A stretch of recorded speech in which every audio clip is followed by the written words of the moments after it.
काजल अपनी सास सुनीता और पति विवेक के साथ रहा करती थी। काजल एक बहुत ही बड़े घराने में थी। बस इसी बात का घमंड उसे था। वो किसी भी गरीब और छोटे इंसान से सीधे मुंह बात नहीं करती थी।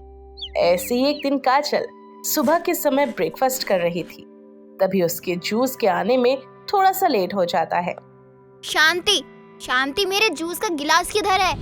काजल का गुस्सा देख शांति अपने हाथ में उसका जूस का गिलास लेकर दौड़ती हुई जाती है और उसके टेबल पर रख कर कहती है, छोटी मालकिन मुझे माफ कर दीजिए, जूस बनाने में ना थोड़ी सी देर हो गई।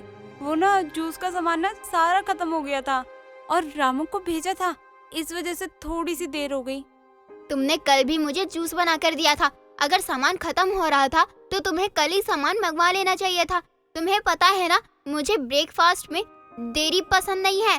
छोटी मालकिन मुझे माफ कर दीजिए, आगे से ऐसा नहीं होगा। तुम ध्यान रखने वालों में से नहीं हो। तुम्हारी तो खबर लेनी पड़ेगी। कुछ दिन से देख रही हूँ मैं तुम्हें। तुम अपने काम को लेकर लापरवाही कर रही हो। मैं माँ जी से कहकर अभी तुम्हें तुम्हारी जॉब से निकलवाती हूँ। नहीं छोटी मालकिन, आप ऐसा मत कीजिए। आप मुझे निकाल देंगी तो मेरे छोटे छोटे बच्चे कहाँ जाएंगे और उनका पेट कैसे पालूंगी मैं? और मेरे तो पति भी नहीं है जो बाहर जाके नौकरी करके कमाए। मैं विधवा हूँ, ऊपर से आप मुझे निकाल देंगी तो मेरे बच्चे क्या खाएंगे? कैसे होगा मालकिन? वो मैं नहीं जानती, वो तुम अपना देखो।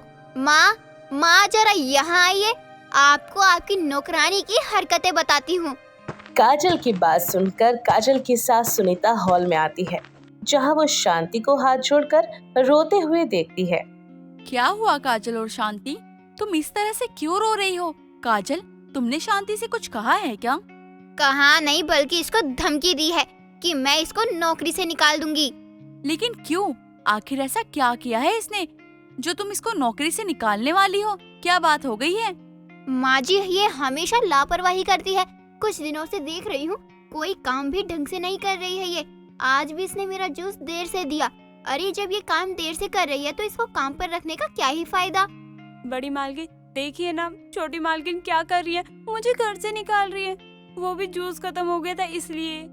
मैंने ना सुबह ही रामू को भेजा था, जूस का सामान खत्म हो गया था। मेरा विश्वास कीजिए मालकिन, अगर आपको ना विश्वास नहीं होता ना तो रामू से पूछ लीजिए। रामू को बुलाकर एक बार पूछ लीजिएगा कि जूस का सामान सही में खत्म हो गया था। बड़ी मालकिन आप ना विश्वास कीजिए मेरा। आप छोटी मालकिन से कहिए ना मुझे घर से ना निकाले। मेरे छोटे छोटे बच्चे हैं और मैं गरीब हूँ, कैसे होगा मेरा गुजारा? सुनीता शांति की आंखों के आंसू को पोंछती है और उसे सहानुभूति देते हुए कहती है, शांति तुम चुप हो जाओ, तुम्हें कोई भी तुम्हारे काम से नहीं निकाल रहा है। और काजल, जब ये कह रही है कि जूस का सामान खत्म हो चुका था तो तुम इस पे हाइपर क्यों हो रही हो? कोई बात नहीं, बात खत्म करो ना। सुनीता की बात सुनकर काजल को तो बहुत ही गुस्सा आ जाता है और वो बिना अपना ब्रेकफास्ट किए ही अपने कमरे में चली जाती है। पूरा दिन ऐसे ही गुजर जाता है, लेकिन काजल ना तो खाना खाती और ना ही अब किसी से बात करती। शाम को जब विवेक घर पर आता है तो काजल अपने पति विवेक से कहती है, विवेक, उस नौकरानी को इस घर से निकाल दो, नहीं तो इस घर से मैं जरूर चली जाऊंगी। बहुत हो गया उसका। लेकिन काजल हुआ क्या? तुम भड़क क्यों रही हो? विवेक के पूछने पर काजल उसे सारी बात बताती है। ये सुनकर विवेक भी काजल को ही समझाता है, लेकिन काजल एक बार फिर से गुस्से में वहाँ से चली जाती है। पर काजल का ऐसा बर्ताव देखकर विवेक को बहुत गुस्सा आता है और वो अपनी माँ के पास जाकर अपनी माँ से बात करता है। तब उसे पता चलता है कि उसकी माँ भी काजल से काफी नाराज है। माँ, ये काजल का बर्ताव ना बद से बदतर होता जा रहा है। उसको समझा समझा के मैं थक चुका हूँ, लेकिन वो है कि सीधे मुंह किसी से बात ही नहीं करती है। उसको इतना अमीर होने का ना घमंड भी नहीं दिखाना चाहिए। तू सही कह रहा है बेटा, लेकिन ये सब उसकी गलती नहीं है बल्कि हमारी है, क्योंकि उसने ना तो मायके में गरीबी देखी और ना ही ससुराल में। लेकिन इसको गरीबी दिखानी बहुत जरूरी है, इसको सबक सिखाना बहुत जरूरी है।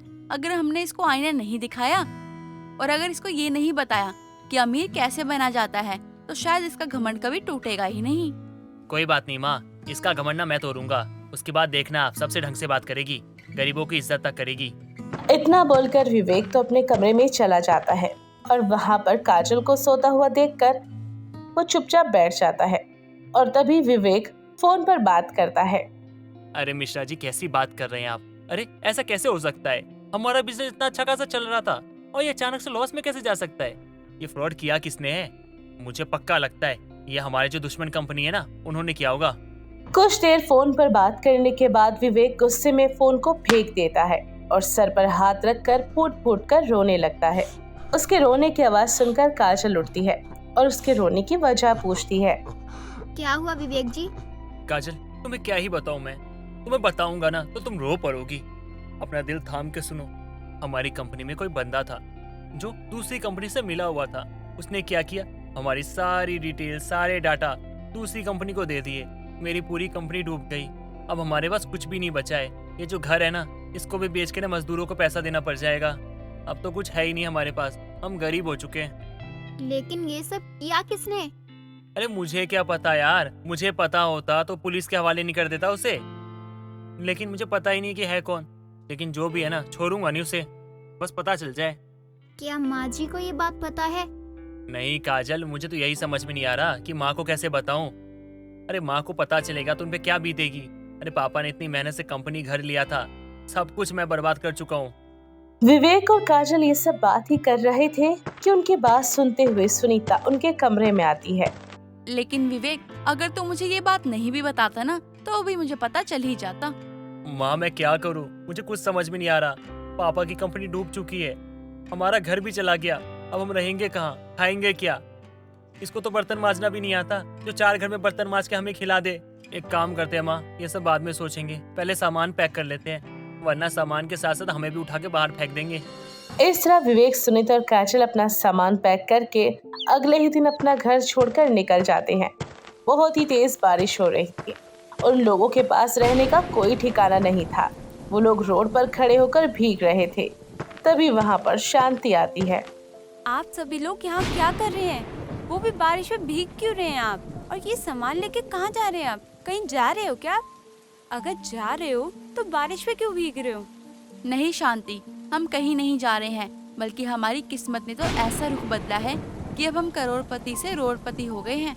अब हमारे पास ना तो घर है और ना ही रहने का ठिकाना। ऐसा मत कहिए मालकिन, आप मेरे घर चलिए। मेरा घर भले ही छोटा हो, लेकिन आपको वहाँ पर आराम मिलेगा, आपको अच्छा लगेगा। मैं आपका वहाँ पर पूरा ध्यान रखूंगी, आपको ना किसी चीज की कमी नहीं होने दूंगी। इस तरह सभी लोग शांति के घर जाते हैं। उसका घर छोटा था, 2 बच्चे खाट पर सो रहे थे। तभी शांति अपने बच्चों को उठाती है और उन्हें बाहर खड़ा होने को कहती है। बच्चों बाहर जाओ, मैं मालकिन का बिस्तर बिछा के आती हूँ। शांति, तुम बच्चों को बाहर क्यों भेज रही हो? तुम जानती हो ना बाहर कितनी बारिश हो रही है, और बारिश में बच्चों को बाहर करोगी तो बच्चे बीमार पड़ जाएंगे। नहीं मालकिन, हमें आदत है, हम बीमार नहीं पड़ सकते। इतना बोलकर शांति 2 खाट और बिछा देती है और उनका बिस्तर अच्छे से लगा देती है। मालकिन जी, ये छोटी सी काट है हमारे घर में, आप ना एक काम कीजिए, इसी पे सो जाइए। लेकिन शांति, अगर हम यहाँ सो गए तो तुम कहाँ सो जाओगी और तुम रहोगी कहाँ? उसकी चिंता मत कीजिए आप मालकिन जी, मेरे पास एक छोटी सी झोपड़ी है, मैं और बच्चों के साथ ना वहीं पे सो जाऊंगी। इतना बोलकर शांति वहाँ से जाने लगती है कि तभी काजल उसे रोक लेती है। शांति, तुम अपने घर में सो जाओ और उस झोपड़ी में हम तीनों चले जाएंगे। सच कहूँ तो मुझे आज गरीबों की अहमियत पता चल रही है। गरीब लोग भले ही पैसों से गरीब हो, लेकिन वो हमेशा दिल के अमीर होते हैं। मैंने तुम्हें ना जाने कितना भला बुरा कहा, लेकिन आज हमारे ऐसे समय में तुमने हमारा साथ दिया और तुम ही हमारे साथ हो सके तो मुझे माफ कर देना शांति।